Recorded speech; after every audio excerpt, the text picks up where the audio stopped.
असलामुअलैकुम ते सत श्री अकाल। किद्दां हाल चाल? उम्मीद करना तुसी सारे ठीक ठाक होवोगे, वधिया होवोगे, चढ़दी कला च होवोगे। भारत दे विच गल्लां हो रहीआं ने खालसा राज नूं लै के। भारत दे विच खालसा राज दी जदों भी गल करी जांदी है या खालसा राज दी गल करन वाले नूं आतंकवादी कहा जाता है। पंजाब दे अंदर अगर कोई खालिस्तान दा नां लैंदा है, हिंदुस्तान दे विच उहनूं आतंकवादी कहा जाता है कि वह आतंकवादी है। ते अज गल संसद दे विच हो रही है, भारत दी पार्लीमेंट दे विच गल हो रही है, सिखां दी तारीफ हो रही है, उन्हां दे इतिहास दी गल हो रही है, इन्हां दे राज दी गल हो रही है। कर कौन रहा है? राजनाथ सिंह। अज इस हवाले नाल वीडियो है, चलने वीडियो की तरफ, फिर करने गलबात। राजनाथ सिंह जी, उपसभापति महोदय, सिख गुरुद्वारा प्रबंधक कमेटी के इस एक्ट के संशोधन के संबंध में इस सदन के कई माननीय सदस्यों ने अपने विचार व्यक्त किए हैं।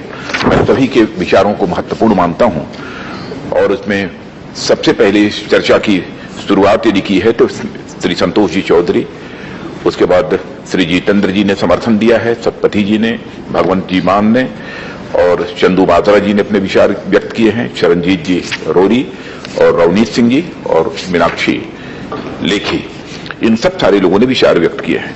जहां तक सिख धर्म के इतिहास का प्रश्न है, मैं कहना चाहूंगा उपसभापति महोदय कि इस सच्चाई को कोई नकार नहीं सकता जो भारत के इतिहास को जानता है कि भारत की संस्कृति की रक्षा करने में सबसे बड़ा योगदान यदि किसी का है तो सिख धर्म के मानने वाले लोगों का सबसे बड़ा योगदान है। मैं समझता हूं कि आज भी भारतीय संस्कृति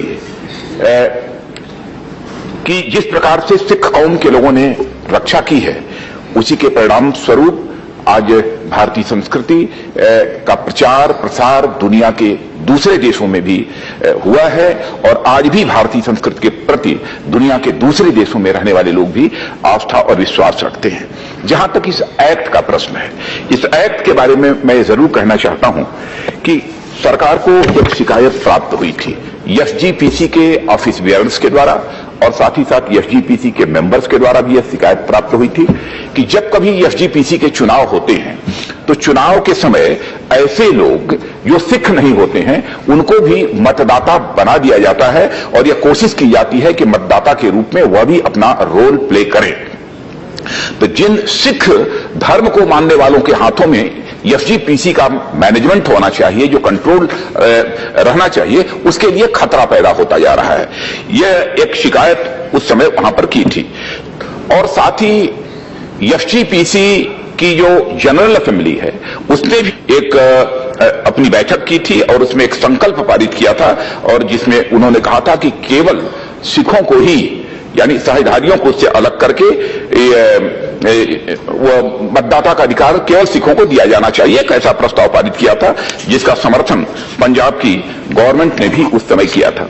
कुछ माननीय सदस्यों ने सहधारी सिखों की संख्या और सिखों की संख्या का भी प्रश्न यहां खड़ा किया है, लेकिन उस विवाद में मैं नहीं पढ़ना चाहता, लेकिन एक आंकड़ा जो मेरे पास इसमें उपलब्ध है उसे मैं सदन के समक्ष रख देना चाहता हूं कि एसजीपीसी के चुनाव की तैयारी हो रही थी तो उस समय जो गणना की गई थी सहधारी सिखों की और साथ ही केशधारी सिखों की, तो केशधारी सिखों की संख्या उस समय 54 लाख से अधिक थी और सहधारी सिखों की 7.96 लाख उस समय थी। यानी टोटल जो सिख पॉपुलेशन है उसमें पॉपुलेशन का परसेंटेज सहधारी सिखों का केवल 12.8% उस समय था।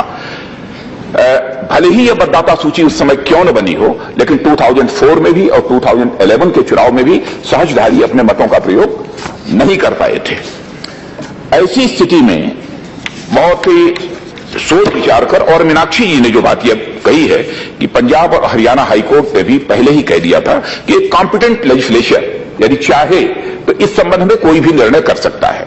इसीलिए सरकार को इस अमेंडमेंट बिल को लेकर संसद में आना पड़ा है और राज्यसभा ने तो सर्वसम्मत से इसे पारित कर दिया। किसी भी पार्टी ने इस पर चर्चा की भी कोई आवश्यकता नहीं समझी, सबने सर्वसम्मति से पारित किया है और मैं समझता हूं कि यह एक इस सदन में भी सभी सम्मानित सदस्य इस बिल को सर्वसम्मत पारित करेंगे, क्योंकि ਤੇ ਐਸੀ ਜੀ ਅੱਜ ਦੀ ਵੀਡੀਓ ਤੁਸੀਂ ਦੇਖਿਆ ਕਿ ਰਾਜਨਾਥ ਸਿੰਘ ਸਿੱਖਾਂ ਦੇ ਇਤਿਹਾਸ ਦੇ ਬਾਰੇ ਗੱਲ ਕਰ ਰਿਹਾ ਹੈ, ਸਿੱਖਾਂ ਦੇ ਰਾਜ ਦੇ ਬਾਰੇ ਗੱਲ ਕਰ ਰਿਹਾ ਹੈ। ਪਤਾ ਸਭ ਨੂੰ ਹੈ ਕਿ ਸਿੱਖਾਂ ਨੇ ਰਾਜ ਕੀਤਾ, ਸਿੱਖਾਂ ਨੇ ਹਕੂਮਤ ਕੀਤੀ, ਸਿੱਖਾਂ ਦੇ ਕੋਲ ਰਾਜ ਹੁੰਦਾ ਸੀ। ਅੱਜ ਉਹ ਰਾਜ ਕਰਨ ਵਾਲੇ ਪੰਜਾਬ ਦੇ ਵਿੱਚ ਹੱਕ ਲੈਣ ਲਈ ਤਰਸ ਰਹੇ ਨੇ। ਪੰਜਾਬ ਦੇ ਕਿਸਾਨ ਦਿੱਲੀ ਨਹੀਂ ਜਾ ਸਕਦੇ ਕਿਉਂਕਿ ਦਿੱਲੀ ਬਹੁਤ ਦੂਰ ਹੈ, ਕਿਉਂਕਿ ਬਾਰਡਰ ਬਣਾ ਦਿੱਤੇ ਗਏ ਨੇ। ਪੰਜਾਬ ਨੂੰ ਦਿੱਲੀ ਤੋਂ ਵੱਖ ਕਰ ਦਿੱਤਾ ਗਿਆ ਹੈ। ਸਿੱਖ ਕੌਮ ਵਾਸਤੇ ਪਾਕਿਸਤਾਨ ਆਉਣਾ ਸੌਖਾ ਹੈ, ਦਿੱਲੀ ਜਾਣਾ ਔਖਾ ਹੈ। ਭਾਰਤੀ ਸਿੱਖ, ਪੰਜਾਬ ਦੇ ਸਿੱਖ ਦਿੱਲੀ ਨਹੀਂ ਜਾ ਸਕਦੇ, ਪਾਕਿਸਤਾਨ ਜਾ ਸਕਦੇ ਨੇ। ਇਹਨਾਂ ਵਾਸਤੇ ਬਾਰਡਰ ਬਣਾ ਦਿੱਤੇ ਗਏ ਨੇ ਕਿ ਪੰਜਾਬ ਦੇ ਬੰਦੇ ਸਿਰਫ ਪੰਜਾਬ ਦੇ ਵਿੱਚ ਕੈਦ ਰਹਿਣ, ਪੰਜਾਬ ਚੋਂ ਨਿਕਲ ਕੇ ਦਿੱਲੀ ਨਾ ਆਣ। ਹਮੇਸ਼ਾ ਸਿੱਖਾਂ ਸਰਦਾਰਾਂ ਦੇ ਨਾਲ ਧੱਕਾ ਕੀਤਾ ਗਿਆ, ਹਮੇਸ਼ਾ ਇਹਨਾਂ ਦੇ ਉੱਤੇ ਜ਼ੁਲਮ ਕੀਤਾ ਗਿਆ, ਹਮੇਸ਼ਾ ਇਹਨਾਂ ਨੂੰ ਚਿੱਟੇ ਤੇ ਲਾਇਆ ਗਿਆ, ਹਮੇਸ਼ਾ ਇਹਨਾਂ ਦੀ ਨਸਲ ਨੂੰ ਤਬਾਹ ਕੀਤਾ ਗਿਆ, ਹਮੇਸ਼ਾ ਪਾਣੀ ਦੇ ਹੜ੍ਹਾਂ ਦੇ ਵਿੱਚ ਪੰਜਾਬ ਨੂੰ ਡੋਬ ਦਿੱਤਾ ਗਿਆ, ਹਮੇਸ਼ਾ ਪੰਜਾਬ ਦੇ ਟੁਕੜੇ ਕੀਤੇ ਗਏ, ਇਹਨਾਂ ਨੂੰ ਜਾਤੀਆਂ ਦੇ ਵਿੱਚ ਵੰਡ ਦਿੱਤਾ ਗਿਆ, ਇਹਨਾਂ ਨੂੰ ਜ਼ਬਾਨਾਂ ਵੱਖਰੀਆਂ ਕਰਕੇ ਪੰਜਾਬ ਨੂੰ ਤੋੜ ਦਿੱਤਾ ਗਿਆ।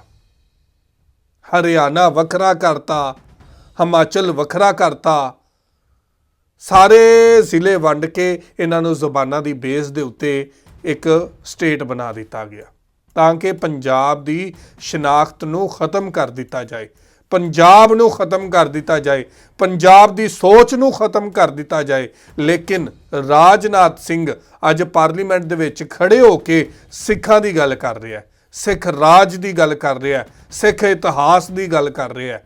ਇੱਥੋਂ ਇਹ ਸਾਬਤ ਹੁੰਦਾ ਹੈ ਕਿ ਇਹਨਾਂ ਲੋਕਾਂ ਨੂੰ ਪਤਾ ਹੈ ਖਾਲਸਾ ਰਾਜ ਕੀ ਹੈ, ਖਾਲਿਸਤਾਨ ਕੀ ਹੈ, ਸਿੱਖਾਂ ਦਾ ਇਤਿਹਾਸ ਕੀ ਹੈ। ਇਸੇ ਲਈ ਕਹਿੰਦੇ ਆ ਕਿ ਬਹੁਤ ਜਲਦ ਖਾਲਸਾ ਰਾਜ ਆਏਗਾ, ਖਾਲਿਸਤਾਨ ਬਣੇਗਾ। ਪਤਾ ਇਹਨਾਂ ਨੂੰ ਵੀ ਹੈ, ਪਤਾ ਸਾਨੂੰ ਵੀ ਹੈ। ਬਹੁਤ ਜਲਦ ਖਾਲਿਸਤਾਨ ਦੀ ਹੱਕ ਦੇ ਵਿੱਚ ਪੰਜਾਬ ਨੂੰ ਖੜੇ ਹੁੰਦਾ ਦੇਖੋਗੇ ਤੁਸੀਂ। ਤੇ ਐਸੀ ਜੀ ਅੱਜ ਦੀ ਵੀਡੀਓ। ਤੁਸੀਂ ਇਸ ਰਾਜ ਬਾਰੇ ਕੀ ਕਹਿਣਾ ਚਾਹੁੰਦੇ ਹੋ ਜ਼ਰੂਰ ਕਮੈਂਟ ਕਰਕੇ ਦੱਸਿਆ ਜੇ। ਬਹੁਤ ਸ਼ੁਕਰੀਆ।